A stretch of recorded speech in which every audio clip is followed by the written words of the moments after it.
Today I'm reviewing Back to the Future NES by LGN, the company that most people hate on.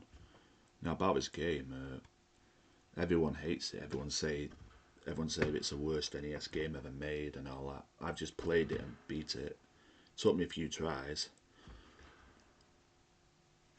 and the ending's not great. It's just a quick screen that lasts about 7 seconds.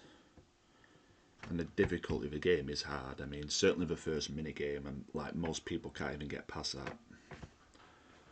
Like I have friends who also have this game, and they tell me they can't even get past the first mini game. It took me a few tries, but I did it on about my 7th try. And the game took me a few days to beat because it's a hard game.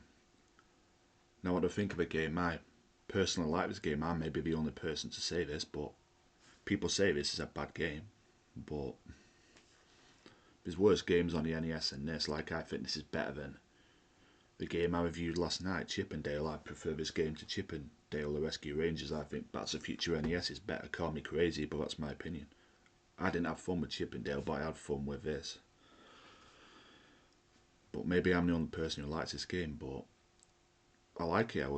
I've just beat it. I'll definitely play again. I mean, it's not the best NES game. There's definitely better, but there's worse also. It certainly doesn't deserve the hate it gets.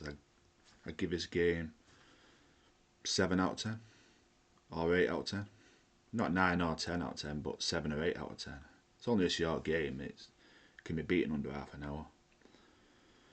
So yeah, like the game, the point is you're Marty McFly, and as you just go through 4 stages kind of with 4 acts each, avoiding hornets and thugs, and then you do a mini game.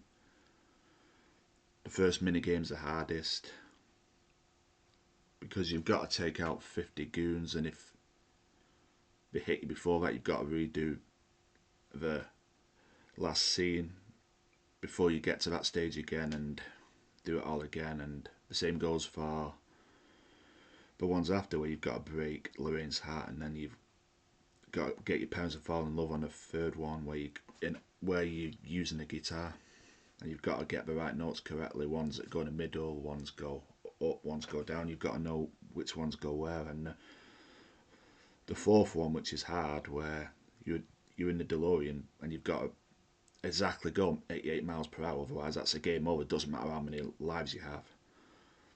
So there is downfalls to the game now. I like the game 7 out of 10 or 8 out of 10, but there are 2 downfalls. Like the 4th, like the first mini game, the one where you control Marty McFly and you're in the bar and you've got to throw stuff at thugs. That's so hard. I mean, the first one's so hard. I can see why a lot of people can't get past it. And the second mini game isn't hard.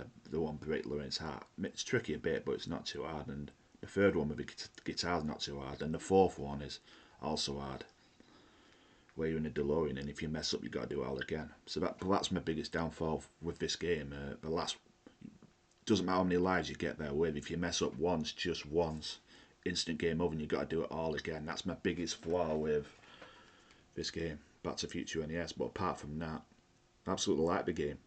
7 out of 10, 8 out of 10, amazing game. Definitely play it again. Better NES games, but definitely play this again. Maybe I'm not the person who likes this game, but I think it's amazing. If you've not played it yet, I recommend you play it. Give it a go. Ta.